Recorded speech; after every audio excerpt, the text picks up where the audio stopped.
Centre of मास अभी अपने इस प्लेटफॉर्म पर कंटिन्यू है और लास्ट जो लेक्चर हम लोगों ने लिया हुआ है उसमें हम लोगों ने सेंटर ऑफ मास किसका निकाला था, सिस्टम ऑफ पार्टिकल्स का। ये देखिए वो सारा सेटअप आज भी अपने पास है, वही आलू है, वही ये देखिए हमारा जो ये पॉट है, इसमें स्मॉल पार्टिकल्स की बात हम लोगों ने की थी।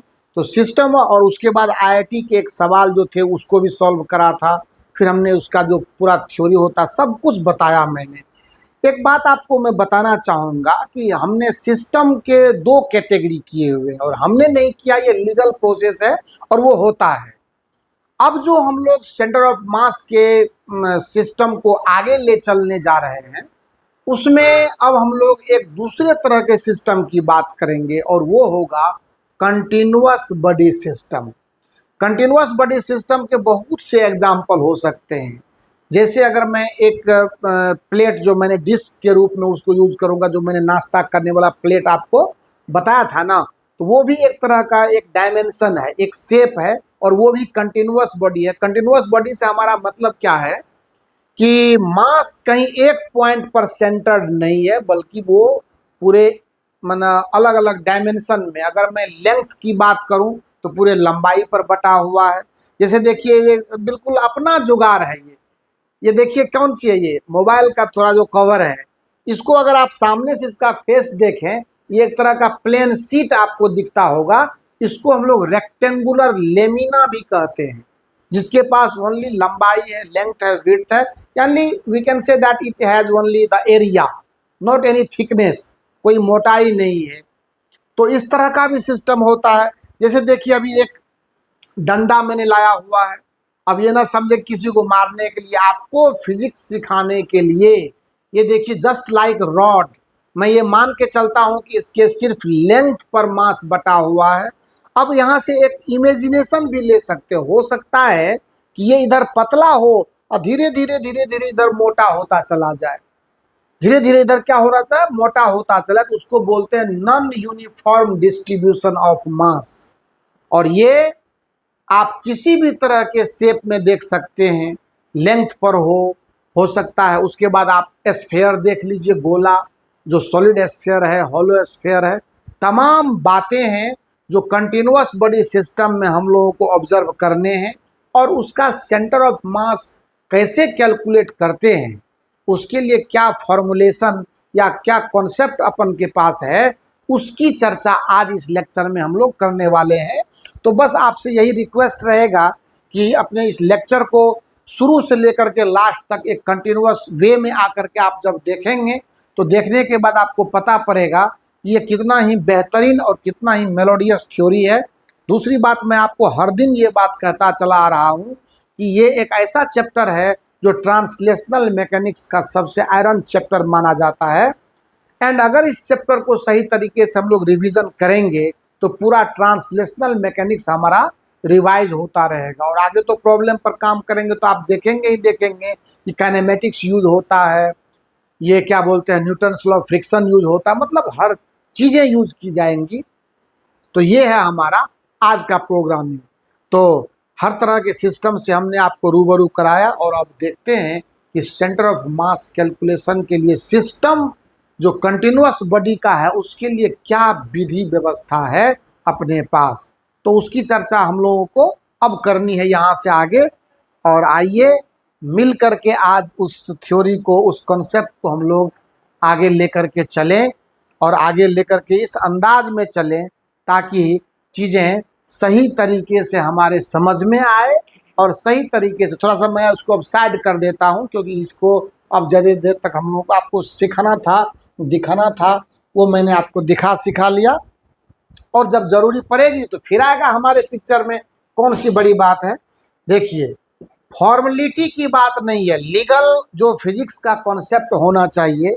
मैंने डिमॉन्स्ट्रेटिव पैटर्न को इसीलिए आगे लाया अब कि मुझे लगा कि हमारे बच्चे और ज़्यादा कॉन्सेप्ट को कैसे सीख सकें। तो आइए, centre of mass of continuous body system, देखिए मैं लिख रहा हूँ कंटिन्यूअस बॉडी सिस्टम, यानी कंटिन्यूअस बॉडी सिस्टम के लिए हम लोग सेंटर ऑफ मास कैलकुलेशन की बात अब करने वाले हैं। कंटिन्यूअस बॉडी सिस्टम और we can say rigid body system. तो सबसे पहले हम क्या करते हैं ना, इसके लिए आप एक छोटा सा, मैं एक ऐसे ही कोई रेगुलर शेप बॉडी लेता हूँ, मतलब किसी भी डायमेंशन का। यहाँ पे मुझे सिर्फ एक थ्योरी सीखनी है और कोई बड़ी बात नहीं है। हो सकता है कि इसके सहारे हमें कुछ ऐसा फील आ जाए कि हमें लगे कि नहीं सर बहुत बेहतरीन जो है वो चीज़ों को सिखाने में। देखिए, ये मान लेते हैं कि कोई हमारे पास एक रिजिड बॉडी सिस्टम है ना, पत्थर का टुकड़ा या कोई सा ऐसा आप समझ लें। इसके लिए कोई मजबूरी नहीं है कि आपको यही समझना है वही समझना। और इसको अब हम लोग देखते हैं अपने कोऑर्डिनेट सिस्टम से। चूंकि आना तो मैथमेटिक्स में है हमको, और मैथमेटिक्स में जब नहीं आएंगे तो फिर हमारा काम जो है वो बेहतर तरीके से होने से रहा। तो हम क्या करते हैं, सबसे पहले मैथमेटिक्स में आते हैं और इसके लिए क्या हमारे पास व्यवस्था है वो देखा जाए।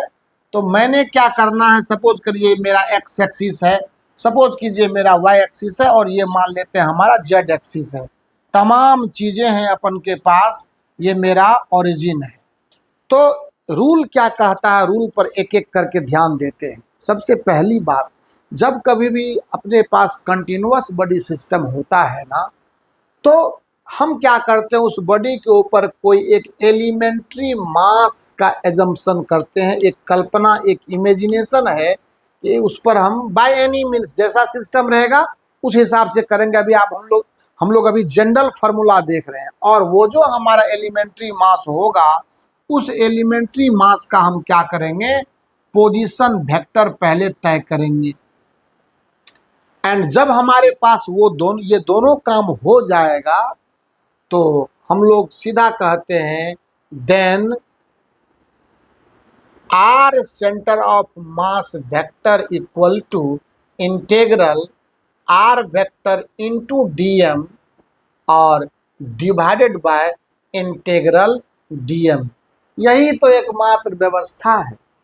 कौन सी बड़ी बात है। कंपोनेंट फॉर्म में जाएंगे तो कंपोनेंट फॉर्म में लिखेंगे कि if R centre of mass vector equal to X centre of mass I vector plus Y centre of mass J vector plus Z centre of mass K vector and, अगर मैं इस position vector को component form में लिखूं, R vector equal to X into I vector plus Y into J vector plus Z into K vector. अगर दोनों ही चीज़ें मैं लिखता हूँ तब क्या होगा, दोनों को वहाँ पर पुश कीजिए, तब पुश करने से क्या होगा, इसीलिए मैं लिखूंगा X centre of mass I vector plus Y centre of mass J vector और plus Z centre of mass into K vector equal to, यहाँ पर जगह की थोड़ी कमी हो जा रही है, मैं लिख रहा हूँ इंटेग्रल एक्स आई प्लस वाई जे और प्लस जेड के into DM divided by integral dm. और अब कुछ नहीं करना है, आई जे और के कोफिशिएंट को हमको लिख देना है। तो कहेंगे इसीलिए X centre of mass equal to integral X dm and divided by integral dm. Y centre of mass के लिए जो व्यवस्था लिखेंगे integral Y dm and divided by integral dm, और जेड सेंटर ऑफ मास के लिए जो लिखेंगे integral Z dm and divided by integral dm. अब कंटिन्यूअस बॉडी सिस्टम है तो मेथड ऑफ इंटीग्रेशन को तो आना ही आना है। आप एकदम मुस्तैदी के साथ वीडियो को शुरू से लेकर के अंत तक देखने की कृपा करें, और कृपा इसीलिए करें कि फायदा आपको होना है, फायदा आपको होना है। और ये चैप्टर इतना ज़बरदस्त है, धीरे धीरे एक एक तह इसका एक एक लेयर खुलने जा रहा है, और जब लेयर खुलता चला जाएगा आप एकदम कॉन्सेप्ट की गहराइयों में धीरे धीरे एंट्री लेते चले जाएंगे। सो यही एकमात्र इतना ही कॉन्सेप्ट है, इतना ही थ्योरी है कंटिन्यूअस बॉडी सिस्टम के सेंटर ऑफ मास कैलकुलेशन का। और अब क्या करते हैं, डिफरेंट एग्जाम्पल्स लेते हैं और जहाँ जहाँ थोड़ा थोड़ा वो आईआईटी वगैरह का जो प्रॉब्लम है वो इंसर्ट करेंगे। तो आइए इसको पहले आप पॉज करके नोट कीजिए, और नोट करने के बाद हम लोग बढ़ते हैं आगे। अब इस फार्मूला का, इस थ्योरी का यूज़ करते हैं अलग अलग शेप के बॉडी के सेंटर ऑफ मास कैलकुलेशन के लिए। तो उसमें सबसे पहले हम शुरू करेंगे रॉड का, यूनिफॉर्म रॉड और नॉन यूनिफॉर्म रॉड दोनों के लिए। यूनिफॉर्म रॉड से मैं आपको कॉन्सेप्ट बताऊंगा, और जेई का एक क्वेश्चन है जो नॉन यूनिफॉर्म के लिए काम करेगा। तो आइए बात करते हैं, इसको भी हटाइए, इसका ज़रूरी अभी नहीं, आपको सिर्फ काम करना है। एंड सीधा समझते हैं, यहाँ पर मैं लिख देता हूँ सेंटर ऑफ मास कंटिन्यू वो है, और आपको अब समझ में बात आ गई है कि किस तरह के सिस्टम पर काम करना है। तो मुझे स्पेस चाहिए होगा, इसीलिए मैंने यहाँ से इसको इरेज करा। खैर, यहाँ पर चाहें तो लिख सकते फॉर कंटिन्यूअस बॉडी, है ना। थोड़ा सा पैटर्न मैंने चेंज कर दिया, आप इसके लिए हमें माफ़ करेंगे। कंटिन्यूअस बॉडी के लिए हमारा काम अभी चल रहा है। आइए ए नंबर में बात करते हैं centre of mass, centre of mass of a uniform rod of mass m and length l, ठीक है। और कुछ नहीं आपको कर, यूनिफॉर्म रॉड है। रॉड कैसा है? यूनिफॉर्म है। और जब रॉड यूनिफॉर्म है तो क्यों ना हम उसको उसी हिसाब से काम कर दें। देखिए ये रॉड यूनिफॉर्म है, बहुत खूबसूरत। और आपको जान करके अच्छा लगेगा, खुशी होगी कि ये यूनिफॉर्म रॉड का मतलब है कि इस रॉड के पूरे लंबाई पर मास यूनिफॉर्मली डिस्ट्रीब्यूटेड है, यानी लीनियर मास डेंसिटी इसका कांस्टेंट है, वैरी वो नहीं कर रहा है। एकदम स्पष्ट है कि इस रॉड का लेंथ हमने एल माना हुआ है और इसका मास एम है। मैं आपको ये आगाह करूंगा, ये अलर्ट करूंगा कि कंटिन्यूअस बॉडी सिस्टम के सेंटर ऑफ मास कैलकुलेशन में सबसे पहले हम लोग फार्मूला और कॉन्सेप्ट लगाते हैं पॉइंट मास का ही, क्योंकि जो हमारे पास पहले से उपलब्ध है, आपको पता है कि यहाँ पर मास ओनली लेंथ पर बटा हुआ है। तो हम क्या करते हैं, कहीं न कहीं हमें एक ओरिजिन मानना होता है। तो हमने रॉड के एक एंड पे हमने यहाँ पे अपना ओरिजिन माना, यानी अलोंग द लेंथ हमने एक्स एक्सिस माना एंड इसके अलोंग हमने वाई एक्सिस मान लिया। चूंकि हमारे रॉड पर मास डेंसिटी लीनियर है, यानी it has only the length, not any width, not any thickness. या जो दिखने के लिए हमने इसको थोड़ा मोटा बना दिया, पर ये मान के चलना है कि आपको ये बिल्कुल लीनियर मास डेंसिटी की कहानी है। यानी इस पर जब भी हम लोग बात करेंगे तो क्या करेंगे, ओनली लेंथ की बात करेंगे। हमने क्या करा, अपने इस ओरिजिन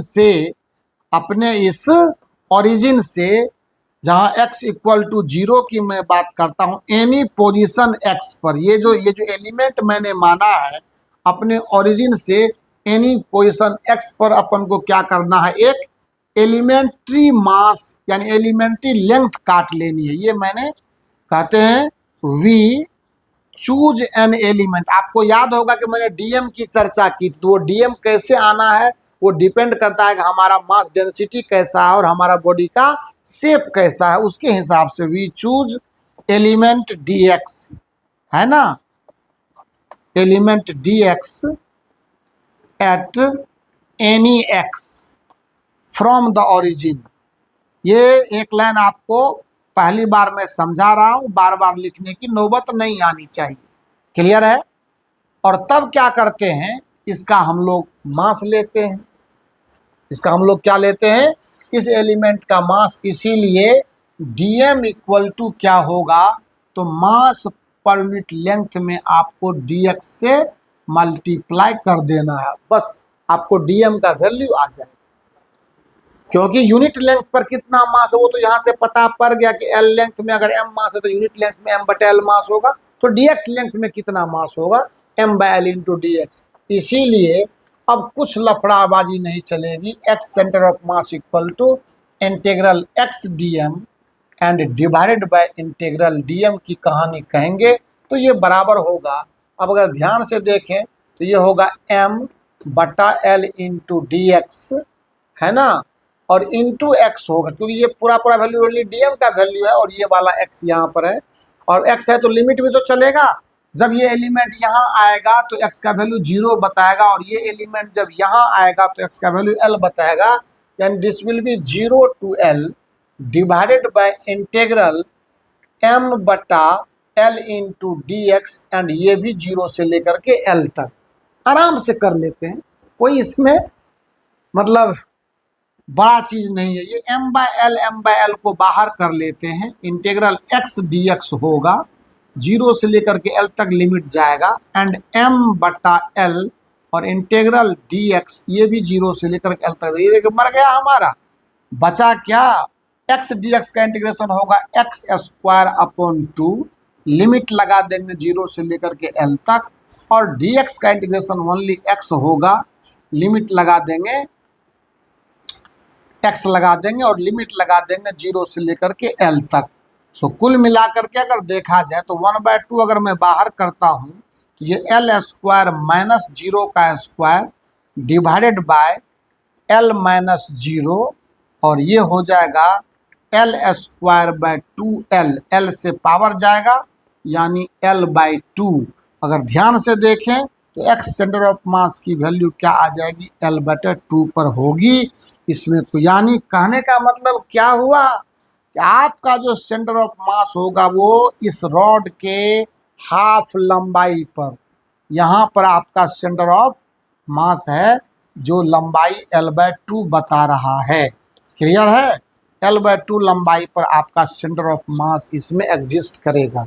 अच्छी बात है, और ये कॉमन सेंस भी आपको बताता है कि अगर हमारा ये रॉड, ये देखिए सामने इसी चीज को मैंने वहां सॉल्व करा है, एल लेंथ का हमने रॉड लिया, एम इसका मास था, और ये खुदा न खास्ते आप अगर सही से देखें तो यह एक यूनिफॉर्म रॉड है। यूनिफॉर्म रॉड का मतलब एक समान जो इसका लंबाई है और जो इसका सारा चीज आप पैटर्न देख रहे हो वो कहीं पे मोटा कहीं पे पतला जैसा नहीं, लगभग ये यूनिफॉर्म आपको दिख रहा है, इसी को बोलते यूनिफॉर्म रॉड या यूनिफॉर्म, ठीक है, यूनिफॉर्म रॉड ही लिखा था मैंने, यूनिफॉर्म रॉड ही लिखा है, आप स्टिक भी लिख सकते जो मर्जी हो। पर ये देखना है कि जब एक ये है तो अनुमान से अगर मैं देखूं, देखिए यहाँ से आपको समझ में कुछ बातें सिखाना चाहता हूँ, 1 2 3 और लगभग ये 4 है, तो मैं दिखाता हूँ मैं आपको 1 और 2 लगभग। देखिए यहाँ पर जब मैं इसे पकड़ करके रखूँगा ना, ये देखिए एकदम बिल्कुल लगभग बैलेंसिंग कंडीशन में आपको दिख रहा होगा।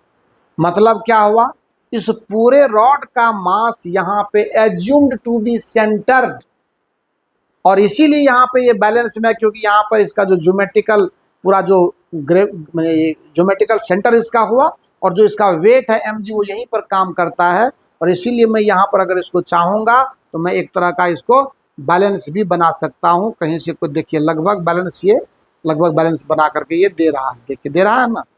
तो इसका मतलब है कि बिल्कुल हाफ लंबाई पर इसका सेंटर ऑफ मास एग्जिस्ट करता है। अच्छा, कितनी आसानी से कर ली हम लोगों ने। एक अब देखते हैं, इसी पर एक सवाल उठाते हैं। मान लेते हैं कि अगर ये रॉड यूनिफॉर्म नहीं है, यानी यहाँ पर इसकी मोटाई इतनी मैं देख रहा हूँ और धीरे धीरे ये मोटा होता चला जा रहा, अभी मैं डायग्राम करूँगा तो आप देखेंगे। और इसी तरह का सवाल जेईई में पूछा गया था और कहा गया कि बताइए कि अगर हमारे पास नॉन यूनिफॉर्म रॉड है जिसकी मास डेंसिटी कुछ है, मैं आपको बताऊंगा वो, तो इसका सेंटर ऑफ मास कहाँ एग्जिस्ट करेगा। आप पढ़ेंगे तो बाद में, लेकिन मैं आपको जानकारी के लिए ये बता दूं कि जब कभी भी नॉन यूनिफॉर्म सेक्शन आता है हमारे प्रॉब्लम में, जिस इलाके में हैवियर मास होता है, ज़्यादा मास डेंसिटी होती है, ज़्यादा थिकनेस होता है, ज़्यादा मास जमा होता है, सेंटर ऑफ मास उसी तरफ शिफ्ट करता है। अगर बराबर है तो बीच में, और अगर ये थिकनेस इसका मतलब यूनिफॉर्म नहीं है तो जिधर हैवियर मास होगा उधर ही इसका सेंटर ऑफ मास जो है वो एग्जिस्ट करेगा, शिफ्ट करेगा, आप ऐसा भी कह सकते हैं। आइए ना देखते हैं एक सवाल लेकर के। तो इसको आप नोट कर लेंगे, सीखने के लिए है। और अब एक सवाल उठाते हैं, बड़ा खूबसूरत है, जानकारी तो आपको मिलेगी तो मजा आएगा। कहता है एक प्रॉब्लम कि a rod, a non uniform rod, non uniform rod of length L is placed at a position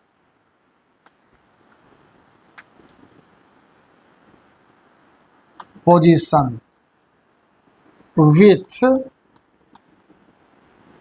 mass density lambda equal to A plus Bx, where A and B are non-zero real constants.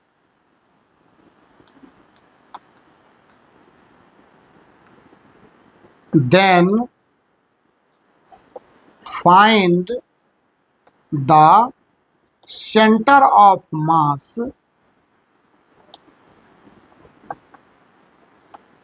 of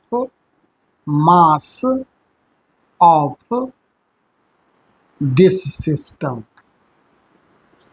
एकदम देखा जाए centre of mass of this system, कोई tension की बात नहीं है। सवाल चाहे कैसा भी हो, जब हमारे पास कॉन्सेप्ट है तो सवाल कहाँ हिल करके जाएगा। अभी दिखाते हैं आपको, जो चर्चा मैंने करना शुरू किया था, आपको जो मैंने इमेजिनेशन किया था, अब मैं उसे हकीकत में बदलने जा रहा हूँ। अभी मैं बना रहा हूँ ना, आपको खुद एकदम बिल्कुल समझ में बात आ जाएगी। ये देख लीजिए, मुझे लगता है कि अब कहने की ज़रूरत नहीं है कि नॉन यूनिफॉर्म सेक्शन कैसा होता है। अब आपको कोई बताएगा तो भी, नहीं बताएगा तो भी आप पूरी तरह से समझ जाएंगे। देखिए है ना, जैसे जैसे हम आगे बढ़ रहे हैं वैसे वैसे इसका थिकनेस बढ़ रहा है ना। और अकॉर्डिंग टू प्रॉब्लम हम चले हैं, अकॉर्डिंग टू प्रॉब्लम चले हैं। मैंने ये कहा कि इसकी लंबाई कितनी है, L है। मैंने नहीं कहा, सवाल ने कहा। और सवाल ने मास नहीं बल्कि मास डेंसिटी की कल्पना की है, लैम्डा A प्लस BX है। कहने का मतलब, अगर मैं किसी x पर बात करूं, यहाँ फिर से वही कहानी, इधर मैं x एक्सिस चुनता हूं और इधर मैं अपना कोऑर्डिनेट तो सबसे पहले सेट करना होगा, मैंने कर लिया। और यहाँ से एनी डिस्टेंस x पर हमने एक एलिमेंट, फिर वही dx की चर्चा की। और तरीका वही है, सारा चीज वही है बच्चा, प्रोसेस सारा वही है। कुछ इसमें नया हम लोगों को करने की आवश्यकता नहीं है, प्रोसेस वही है। और अगर हम लोग सही तरीके से प्रोसेस को लेके चलेंगे तो सवाल बन करके आएगा। आइए देखते हैं। तो सबसे पहले एक्स सेंटर ऑफ मास की कहानी हमारे पास क्या होती है, वो होती है एक्स डीएम और डिवाइडेड बाय इंटीग्रल डीएम, और यहाँ भी इंटीग्रल लगता है। लेकिन उससे पहले हम डीएम निकाल के क्यों नहीं आपको बता दें, ये हो जाएगा लैम्डा इंटू डीएक्स के बराबर। क्योंकि हमारे पास उस जो हमारी थ्योरी अभी हमने सीखी थी उसमें मास पर यूनिट लेंथ मैंने लाया था, क्योंकि वहाँ पे यूनिफॉर्म था तो एम और एल की कहानी थी। यहाँ पे ऐसी बात नहीं है, मास डेंसिटी ऑलरेडी आपको सप्लाई कर दिया गया है। देखिए यहाँ से जो लैम्डा है वो A प्लस BX के बराबर है। यहाँ पर आप लिख पाएंगे A प्लस BX और इंटू DX, बस हो गया, काम हो चुका है अपना। यहाँ पर लिखेंगे इंटीग्रल x और यहाँ A plus BX into DX divided by integral A plus BX into DX। Zero से लेकर के L तक लिमिट चलाइए, जीरो से लेकर के L तक लिमिट चलाइए।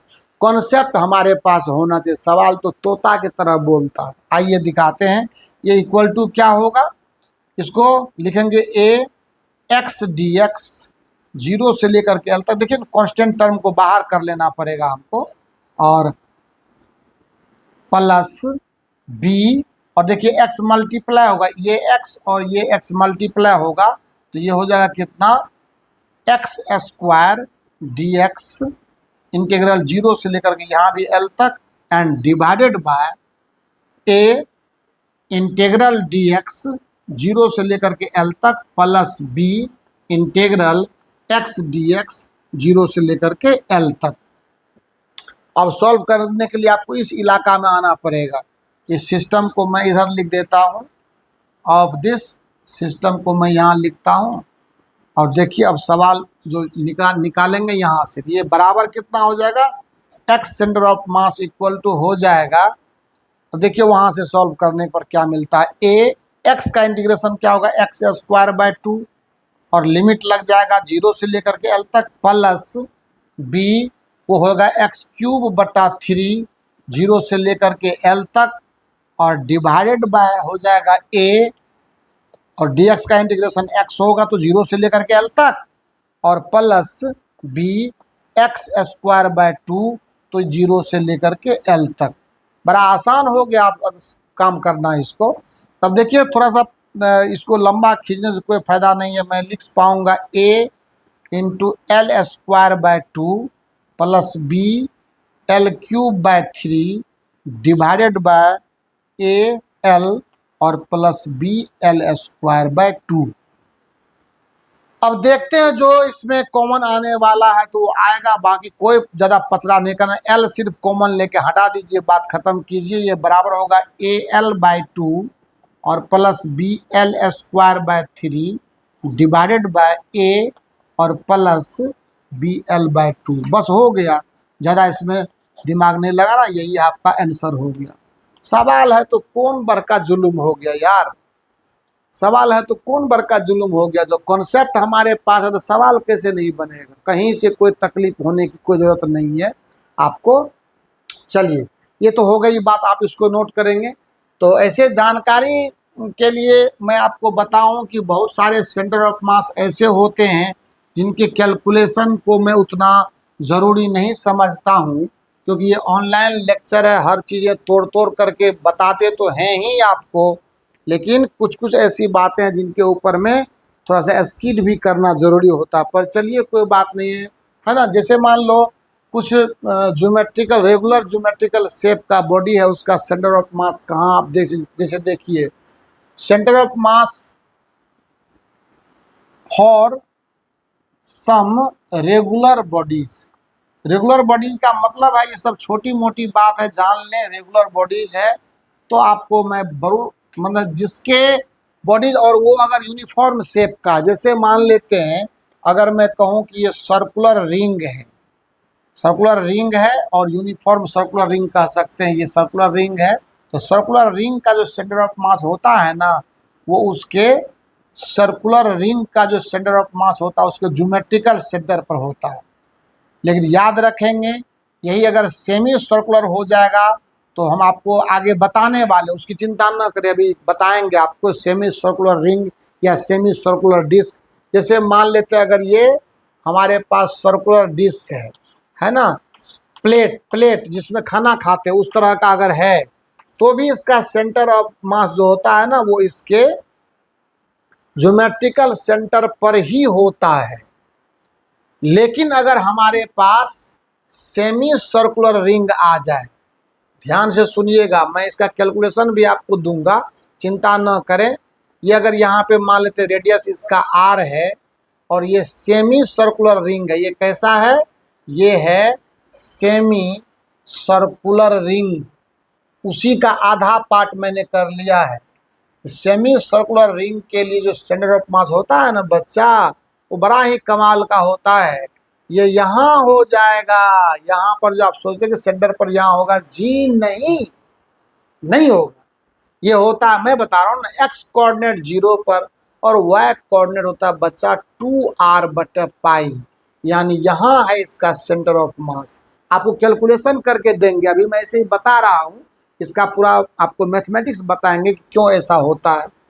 उसी प्रकार से अगर सर्कुलर डिस्क की कहानी है तो इसके ज्योमेट्रिकल सेंटर पर आपका सेंटर ऑफ मास है, समझ गए ना। लेकिन अगर यही सेमी सर्कुलर डिस्क बन करके आ जाए, सेमी सर्कुलर डिस्क बन करके आ जाए तो बड़ा ही कमाल का मामला है, बड़ा ही गजब की बात है। यहाँ इसका जो सेंटर ऑफ मास है नहीं होगा, बल्कि ये भी उसी तरह से कुछ ऊपर जाकर होगा। ये है सेंटर ऑफ मास की कहानी। जो होगा ये वाई एक्सिस पर एग्जिस्ट करेगा, एक्स पर कुछ नहीं, एक्स का जीरो वैल्यू जैसे इसमें आया था ऐसे ही इसमें भी आएगा। ये वाई एक्सिस पर आपका सेंटर ऑफ मास दिखेगा। इसका भी जो होगा एक्स कोऑर्डिनेट जीरो, और ये होता 4r/3 where r is the radius, r is the radius of semi circular disc। समझ गए। तो ऐसे ही चीजें हैं, ऐसे ही हम लोग अगर मानते मेरे पास ये होलो स्फेयर है ना, होलो कहे चाहे सॉलिड के होलो हो या सॉलिड हो, अगर स्फेयर है तो इसके ज्योमेट्रिकल सेंटर पर सेंटर ऑफ मास एग्जिस्ट करता है। ज्योमेट्रिकल सेंटर पर एकदम बिल्कुल यहाँ पर, है ना, यूनिफॉर्म होना चाहिए, मतलब मास का जो डिस्ट्रीब्यूशन है वो ओवरऑल सब एक जैसा होना चाहिए। तो इसका सेंटर ऑफ मास इसके ज्योमेट्रिकल सेंटर पर एग्जिस्ट करता है। ऐसे बहुत से हैं भाई साहब, आपको समझने की जरूरत है खाली, उसके बाद आप देखते चलिए सब अच्छा होता चला जाएगा, कहीं कोई तकलीफ देने वाली बात नहीं है। तो ये बात हो गई, रॉड के लिए देख लिया हमने, ये देख लिया। बाकी है स्क्वायर है, बाकी इस तरह का मामला आ जाए तो इसको जो इसकी ज्योमेट्री है वो यहाँ पे इसका सेंटर ऑफ मास एग्जिस्ट करेगा। बाकी ये याद रखना है, ज्योमेट्रिकल सेंटर पर सेंटर ऑफ मास एग्जिस्ट करेगा अगर बॉडी का शेप यूनिफॉर्म है, बॉडी पर मास डिस्ट्रीब्यूशन यूनिफॉर्म है। तब अगर गड़बड़ सरबड़ हुआ तो सेंटर ऑफ मास अपना तुरंत पोजीशन छोड़ के उस इलाके में घुसेगा जिधर मास हैवियर है। ये हमेशा याद रखना है कि हैवियर मास डेंसिटी जिधर पकड़ा जाएगा, सेंटर ऑफ मास उसी इलाके में जाकर के सांस लेगा और चैन की सांस लेगा। तो आइए थोड़ा सा बड़ा इसको कर लेते हैं, थोड़ा इसको करके देखते हैं कि क्या है इसका मजरा, क्या है इसका मसला, क्या हम लोग कैसे इसको करते हैं, कैसे ये आता है। एक आध देखिए, फिर उसके बाद प्रॉब्लम पर जब आएंगे तो प्रॉब्लम में एक से एक क्लासिकल चीजें आपसे बात करेंगे।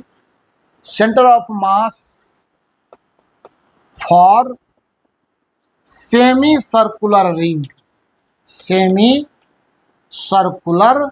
ये क्यों ऑनलाइन लेक्चर में इस सब तरह की बातों पर चर्चा मैं इसीलिए भी कर रहा हूं ताकि आपको, है ना, मैं ये मान करके चलता हूं कि आप मेरे साथ इस तरह से जुड़े हुए जहाँ हर फंडामेंटल नॉलेज आप तक पहुंचना चाहिए।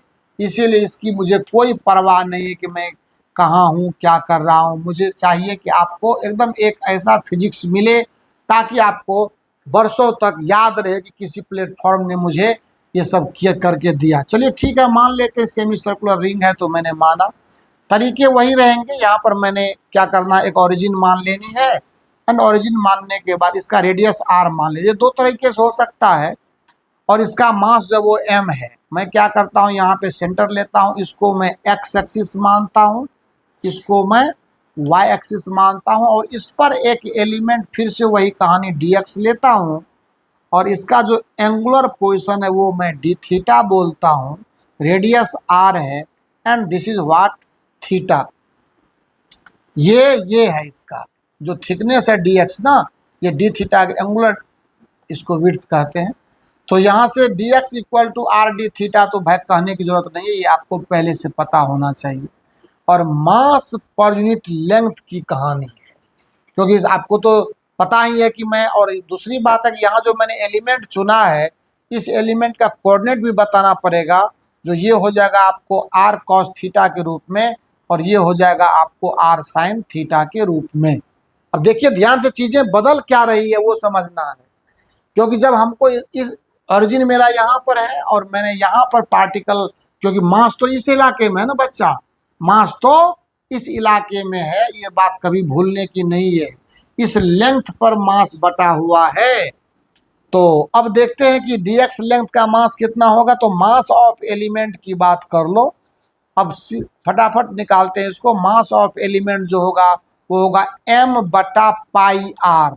देखिए दो तरह से सवाल पूछ सकता है, लेंथ l दे सकता है, यहाँ लेंथ नहीं दे करके हमें रेडियस दिया है तो लेंथ देने की जरूरत नहीं है। तो ये देखिए πr इसका आधा लंबाई हो जाएगा, हाफ सरकमफ्रेंस, तो m/πr और इंटू dx, और dx के बदले में आप r d थीटा लिख देते हैं तो क्या हो जाएगा m/πr और into r d theta, r से r खत्म हो जाएगा, ये होगा m/π इंटू डी थीटा। तो कुल मिला के dm का वैल्यू तो मैं ले आया।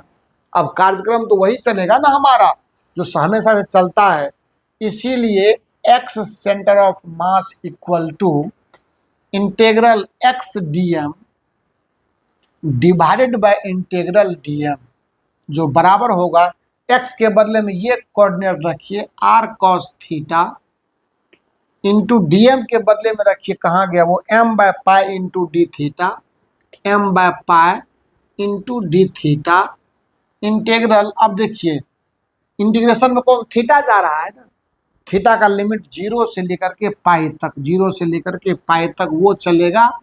आपको मेरे ख्याल से बहुत बातें अब समझ में आ रही होगी कि सर क्या सिखा रहे हैं।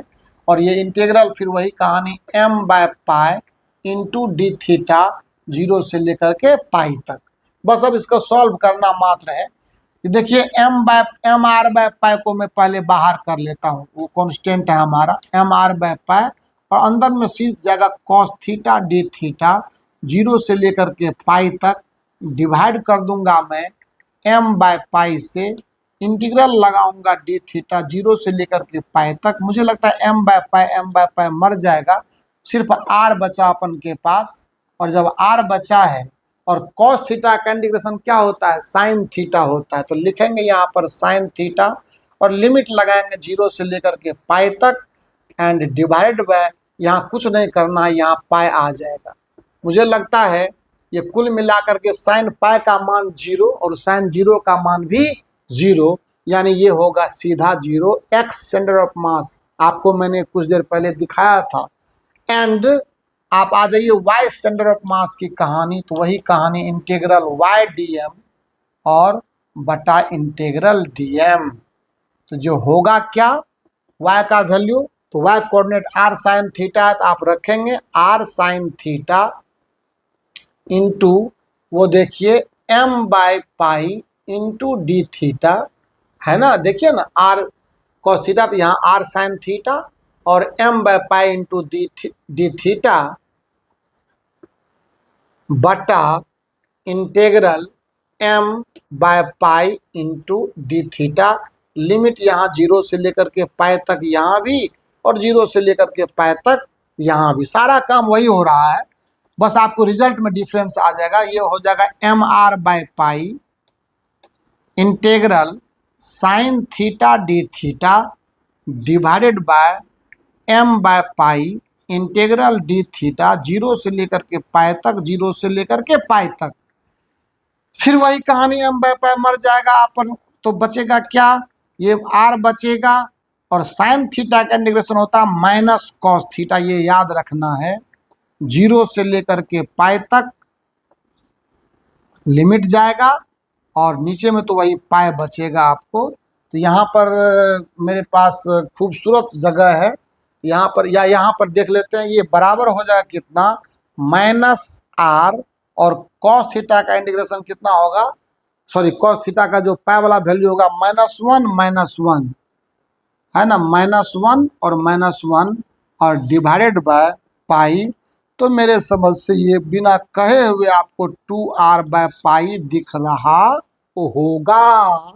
इसीलिए सेंटर ऑफ मास बराबर x कोऑर्डिनेट आपका क्या मिला 0 और y कोऑर्डिनेट मिला 2r/π।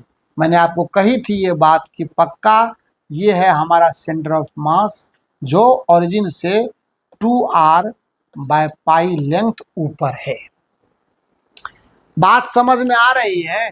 आपको लगता है कि मैं ये राम कहानी कर रहा हूँ, गीता रामायण पढ़ रहा हूँ? जी नहीं, ऑनलाइन लेक्चर में ये चीज़ बहुत कम चलते हैं।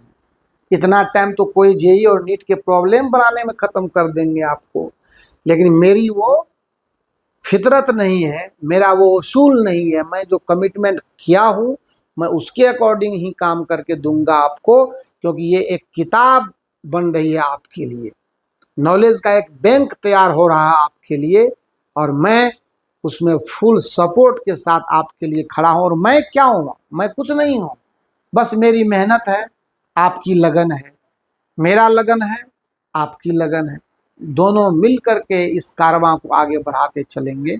और आज इस लेक्चर को मैं यहीं पर रखता हूँ, इसमें बहुत सारे काम अभी आने बाकी हैं, कुछ प्रॉब्लम वगैरह भी कलेक्शन करके लाएंगे आपके लिए, तो बाकी चीज़ें जो है वो इसके बाद नेक्स्ट लेक्चर में हम लोग देखेंगे। बस आज की शुभकामनाएं लेते जाइए मेरी मेरी तरफ से, और जो भी आज का जो लेक्चर से फायदा है वो अपने और अपने दोस्तों में बांटिए, और अपने लिए तो कम से कम बचा के रखिए। Thank you so much.